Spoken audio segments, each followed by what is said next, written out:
Hello viewers, आज के video में हम कक्षा 9वीं हिंदी विषय का टेस्ट पेपर, ठीक है, आपका जो अभ्यास पेपर है वह करेंगे। तो यह जो पेपर है एक तरह का मॉडल पेपर है और इसी तरह का आपके एग्ज़ाम में भी पेपर आएगा। ठीक है, एग्ज़ाम में इसी तरह का पेपर आपके एग्ज़ाम में आने वाला है।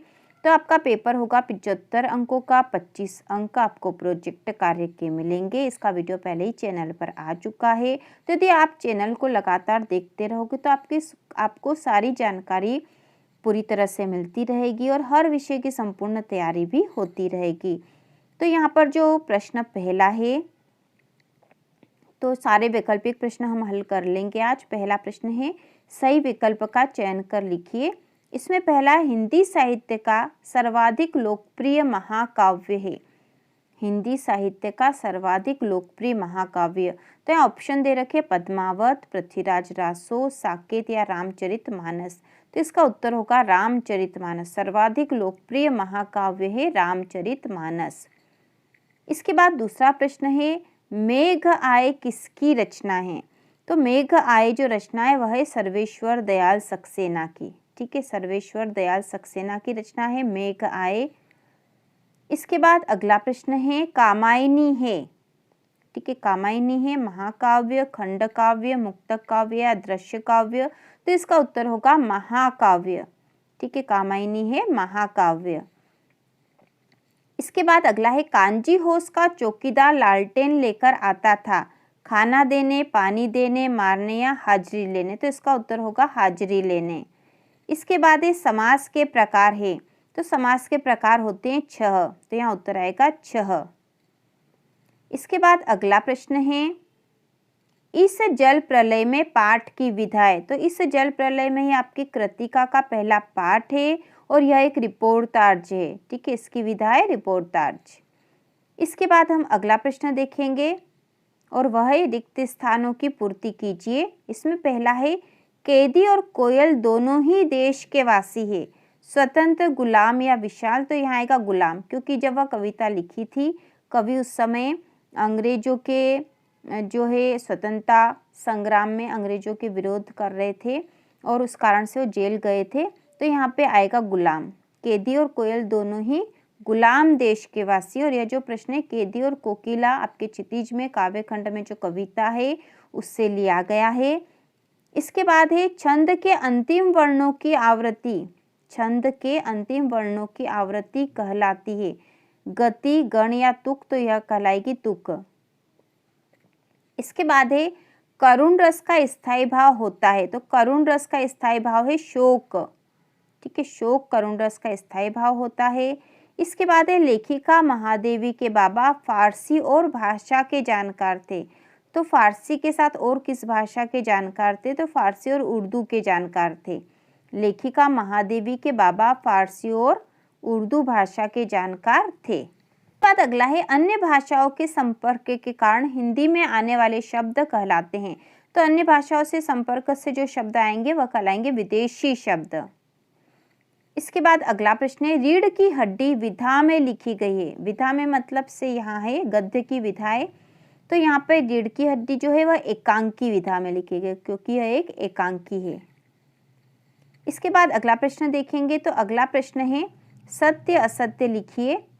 इसका पहला है, सुमित्रानंदन पंत प्रकृति प्रेमी कवि थे। तो यह कथन सत्य है, तो यहाँ आपको सत्य लिखना है। इसके बाद है, खंड काव्य की कथा वस्तु विस्तृत होती है। तो यह कथन असत्य है। इसके बाद है, डांडे तिब्बत की सबसे खतरे की जगह है। तो यह भी सत्य है।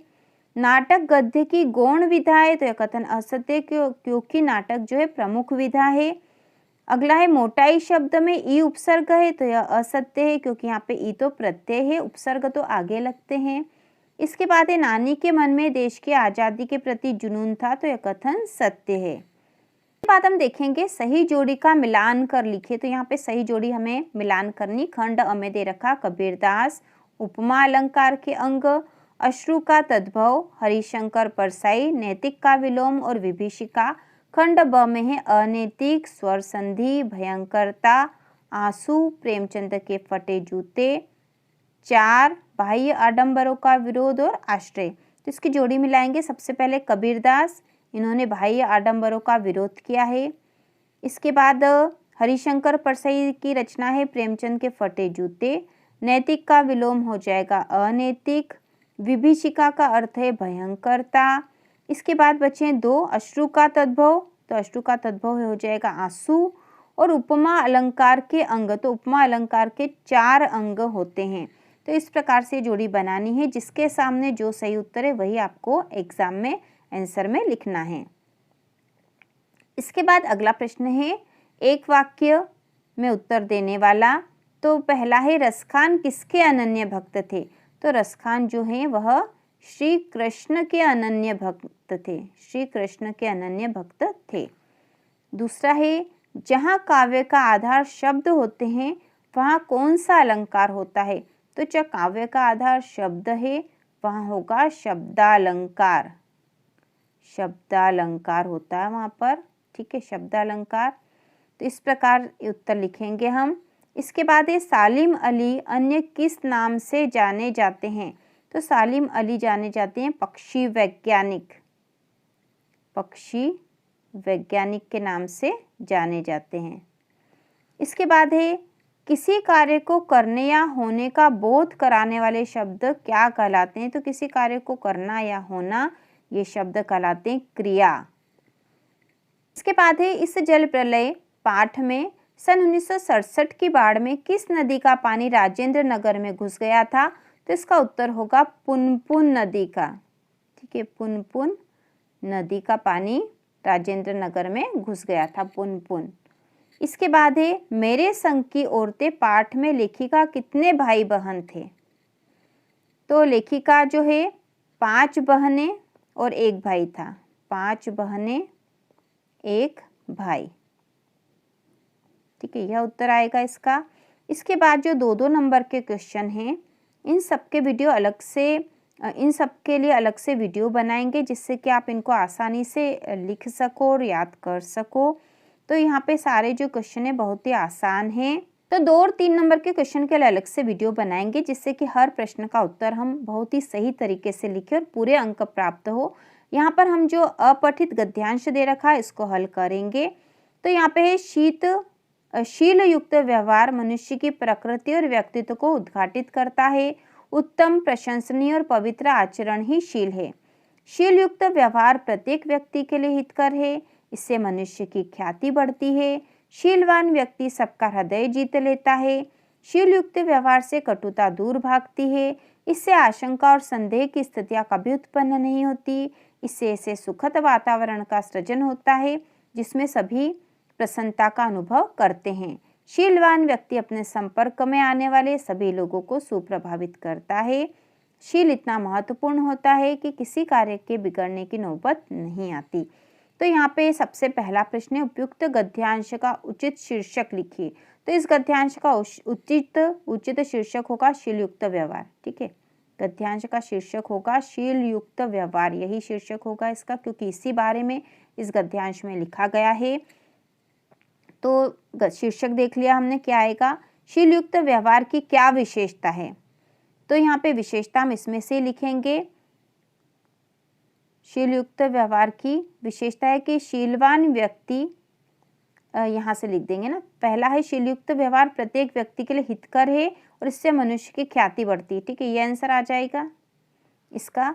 इसके बाद है उपयुक्त गद्यांश का सारांश लिखे। सारांश मतलब इसको छोटे रूप में और हमें लिखना है, तो इसको शॉर्ट में लिखना मतलब तो ऐसा लिखेंगे, शीलयुक्त व्यवहार मनुष्य की प्रकृति और व्यक्तित्व को बताता है और शीलयुक्त व्यवहार प्रत्येक व्यक्ति के लिए हितकर है, इससे मनुष्य की ख्याति बढ़ती है और शीलवान व्यक्ति सबका हृदय जीत लेता है, वह व्यवहार से और वह